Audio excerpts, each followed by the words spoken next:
OK Junior in 2023 has been an irresistible battle for the crown between two men.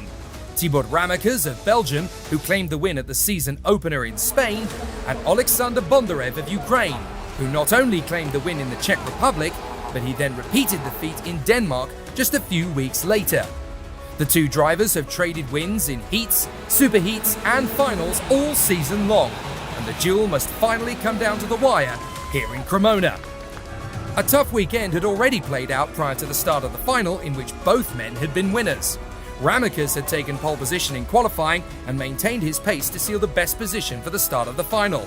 Jacopo Martinez and Dries van Langendonk found themselves in between the title protagonists, with Bondarev starting P4. Ramekers made the perfect start from the front as Van Langendonk overtook Martinez and Christian Castoya stormed ahead of Bondarev.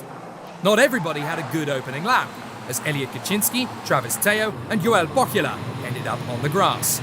Teo would retire, and so too would David Kozma, further around the circuit. Martinez claimed back second quickly from Van Langendonk, whilst Castoya was backing up the pack in fourth. Alfie Slater couldn't hold off Arjen Kraling for long and watched helpless as the German moved ahead. Stepan Antonov also passed Sebastian Letemarki, whose race almost ended. Travis Teo's race sadly had. Letemarki then tangled with Andy Consani, allowing Zach Drummond to pass them both. Bondarev finally passed Castoya on lap 3, but there was now a big deficit to make up. Could the Ukrainian claim the podium in every single final this year? It was particularly disappointing for Travis Teo, flying all the way from Malaysia to retire on the opening lap. Martinez was piling on the pressure, and he overtook Ramekers to clinch the lead of the final. And almost exactly on cue, Bondarev moved into third. His next target was now his main championship rival. However, he didn't need to pass him to become champion. He just needed to stay in third. The race wasn't over behind them, and Antonov was becoming frustrated, stuck behind Castoya.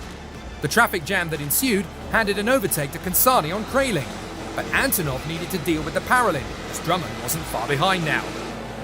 Early championship contender Lewis Werrell was out of the race too, along with Jensen Burnett. Back at the front, and Martinez was stretching out the gap with Ramekers, ahead of Bondarev and Van Langendonk. There was a decent margin back to Castoya in fifth, and despite moving ahead of Antonov, Drummond wasn't able to keep the Kart Republic driver behind him for long. Alfie Slater then decided he could pass Drummond too, but his defensive move on the exit held up Scott Lindblom, who lost out to Salim Hanna and Consani. Kraling was now struggling for grip, as he was dueling with Nicholas Schaufler, Luis Francis and Noah Montero. It would be the Australian Francis who was hung out to dry, with Oliver Kinmark pouncing on the chance, and Maria Nito now eager for her own opportunity to arise. Antonov was now at the limit of his patience, as Castoya was making his parallel as wide as a bus on some corners, with Antonov having to use all the road and a little more to draw level, the Spaniard finally dropping back at the end of the race. Ramekers timed his move to reclaim the lead to perfection, as with 3 laps to go, he knew he could steal the win.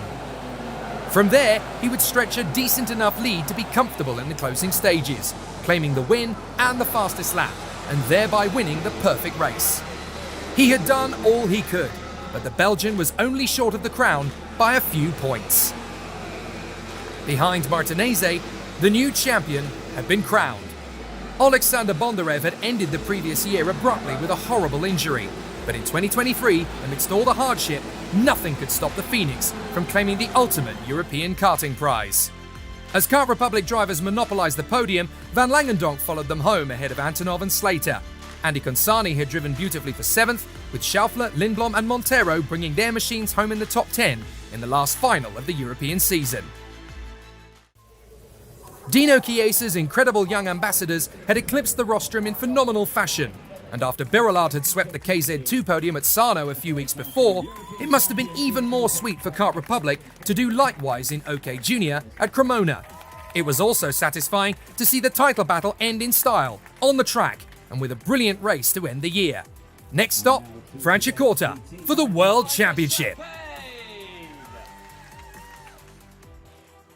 The start of the final wasn't that good. I slowed into P5, but then Christian Castoya started to defend, so I had to stay behind for a couple of laps, and then I go in front of him, and she just wasn't able to catch up to to the drivers in P1 and P2 because they were both extremely fast.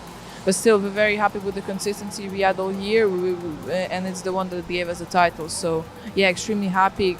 Can't thank the team enough. KR, IAME, all the sponsors, my management WA Sports, and my mechanic Cabo, and my coach Sam. We can only be happy because we finished vice European champion behind a very beautiful winner who did a fantastic season. Also, it's quite rare to win 2 European races and to not become champion, but that's what we did. We have no regrets, especially after working with Thibaut Ramakas now for just over a year and a half. It was a big program, and today we achieved an outcome and a result we felt we couldn't reach. So it's a good feeling and a good achievement. And now we're going to prepare for the World Championship to come. We're going to give it all to be prepared as much as we can and to reach our best. Becoming vice-European champion is no lean feat. This is Thibaut's first full major season. There's nothing more we can really say. Thibaut has done some amazing races, just as much as Jacopo and Oleksandr. They've both also been really impressive throughout the year. The level of performance that they've been able to attain is truly fantastic. The whole year has been fantastic. A year ago, Oleksandr Bondarev couldn't even walk. Now the Phoenix has risen from the flames to become Ukraine's first ever karting champion. Still in shock, still can't believe it. But as I said, I couldn't have done it without also my teammates who helped me a little bit in every single round. So yeah, extremely happy. Want to thank everyone who helped me, and yeah, on to preparation for the World Championship.